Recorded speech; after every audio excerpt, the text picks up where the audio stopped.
First and foremost, just want to thank our fans for being here. Created a great environment again for us. Sorry we weren't able to give you the year that you all probably really wanted, from our students to our faculty to our fans to our donors to our alumni. Apologize for that. That fully falls on my shoulders. And we'll do everything we can and work tirelessly to make it better and continue to change our best. So I want to thank everybody for that. Two, got to give Wisconsin a lot of credit. They earned it. They made way more plays than we did. Their playmakers made plays, and we did not. And that's simple. Coaches teach in demand, players prepare and perform. And I obviously didn't teach in demand well enough, and we didn't perform well enough. So that's really the nuts and bolts of it. I'm sure you have a lot of questions, so we'll kind of get on with it.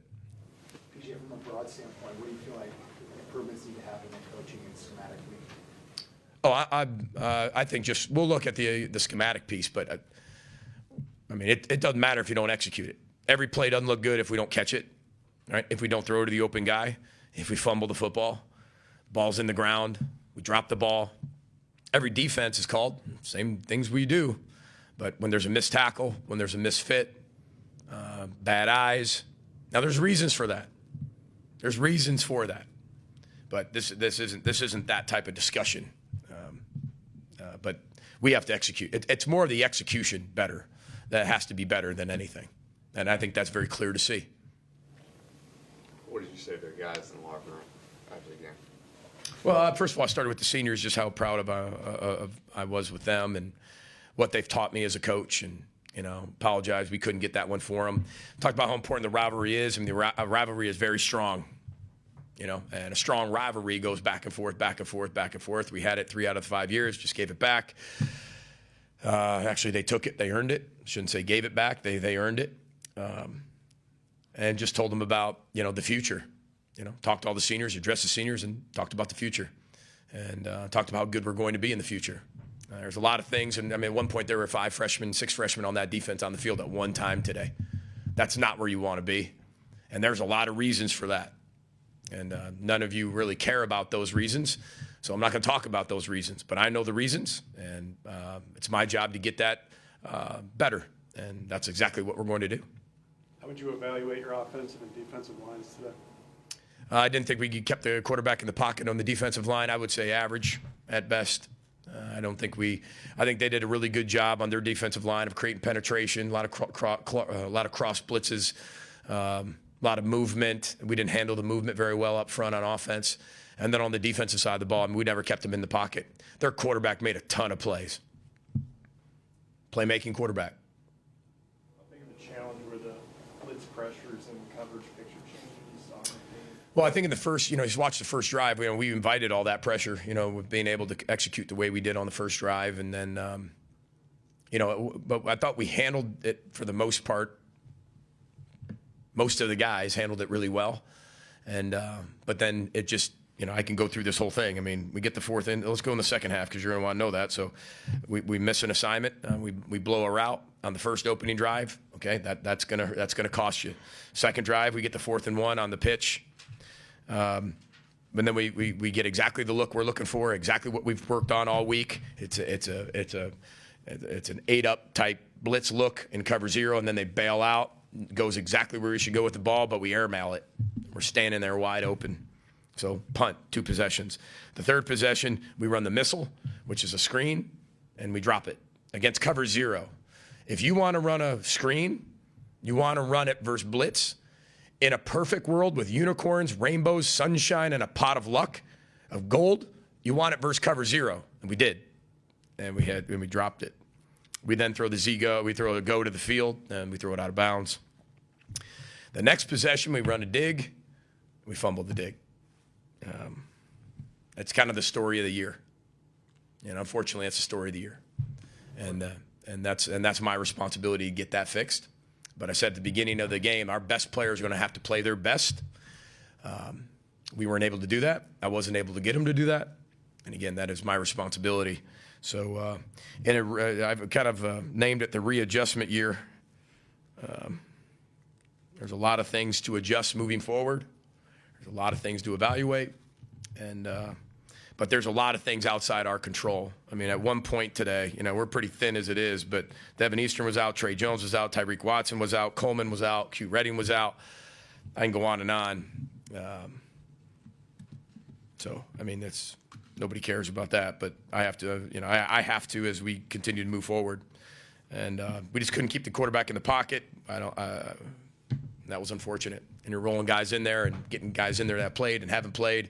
But again, the investment's made to make a lot of those guys better. And sometimes you're forced in those positions. Sometimes they just call for the position to be made. And those guys got a lot of playing time this year, which is going to help them in the future. So nobody cares about that now, but I care about it for the future. I've been the worst coach in America. I've had dips. I've had highs. I've had all types of things. I've seen it as assistant coach, as a player, as a head coach. And 5-7 is a dip. Okay. All right. I mean, we're this far away all year, and that's why it's a readjustment year. The adjustment, if it's this far this way, we have a completely different season. It was this far this way. Just needs to be readjusted. And that takes a lot of work to get it that way. And that's kind of the story of the year.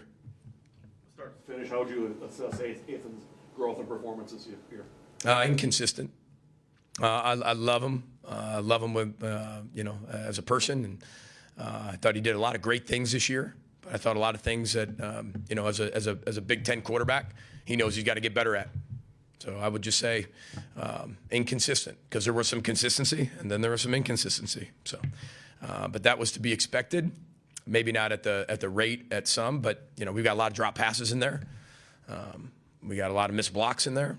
There's a lot of things like that. But when you're 5-7, you look at everything very differently. Again, everybody on the outside looks at it very differently than when you are at 5-7. But again, we're that close from having a completely different record where nobody's asking about those things. But since you didn't win them, you evaluate them as a coach exactly the same. Whether you're 11-2, whether you're 5-7, you evaluate it all the same. PJ, you talk about the story of the year. The story in November was the second half in the offense, not being able to put up any points. What do you attribute that to? I just read you. I love you, Andy, but I just read you the 4 possessions. That's what I attribute it to. And if you go back to those games, they all fit. They're all the same thing.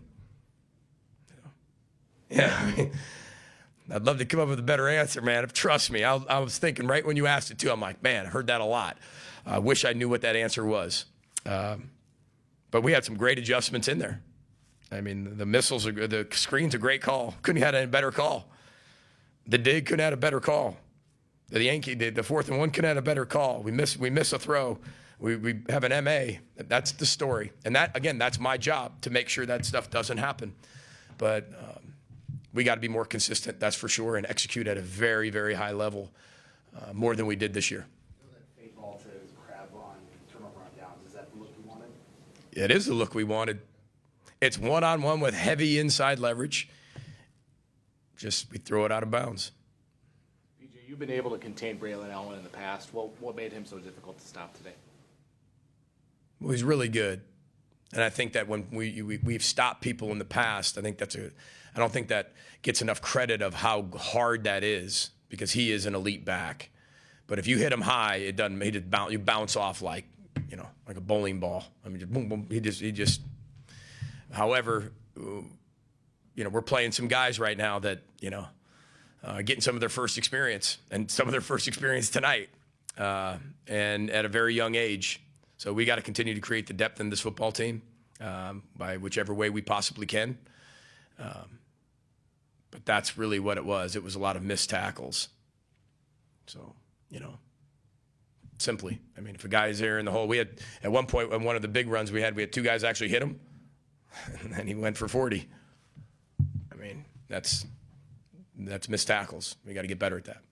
Wasn't what Newman wanted, but Tyler Newman now the leading interception leader for the school. Yeah. You saw him make that play. What did that mean just to see him do that? Well, when he did it, I thought, he was going to go to the house. I mean, we're going to take this all the way back, because that's what Tyler Newman just does. Tyler Newman has meant so much to this program. He means a lot to me. I know he means a lot to Gopher football now and in 100 years from now. He's one of the greatest players ever to play here. He's won a lot of games for us, and I say that. Usually you use those quotes for more of a quarterback, but he is the quarterback of our defense, and he made a ton of plays for us, always has. He's the next great safety to move on to the National Football League from our program. One thing that I always remember from him, just like I do with Tweez, with Antoine Winfield Jr., is he loves playing the game. He's always smiling, and he cares so deeply about the game, his teammates, how he plays, how he leads. He's just a winner. And unfortunately, winners do lose. Winners do lose. But he's the ultimate winner. And he's learned a lot from this program. We've learned a lot from him. He's taught me a lot about myself. He's made me a better husband, a better father, a better coach. And when your players are teaching you lessons like that, you got the right people in that room. And I'm forever grateful he came here. One or two more, go ahead, Andy. PJ, there's a scenario where you guys might still go to a bowl game. How do you look at if that prospect presents itself? Well, that's more of a decision really for Mark Coyle. He's sitting in here, but I think we're on the same page. We'll always accept a bowl bid, always. There's so much beneficial things to a bowl game with practices, with development, and to be honest, we might be our best football team in a month if we get everybody back. I wish this was the NFL season. The second half of this season, we'd be able to get some guys back. But unfortunately, that's not the case. But we'll see. That's not up to us. But I will say that's why that I give credit to Jackie Lenish and Robert Day, our entire academic advisors and our academic department. This is why it's a life program, academically, athletically, socially, serving and giving. It's because when you get put in positions like this, the APR matters. Your academic progress rate matters. Might not matter at a lot of places. That's fine. Because when you're taking all these portal players, that kind of ruins a little bit of your APR. But we're a life program, and the academics will always matter here. That's not going to get you just a win out here. But that could give you an opportunity to go out and get another bowl game. And, we'd be honored to be able to do that. We'll see how that's so far outside our control. But, we would be definitely open to accepting one. Final question, or is everyone all set? All right, thank you, everyone. Thank you, Coach. Yep, row the boat, Sky. Go Gophers. Thanks, everybody.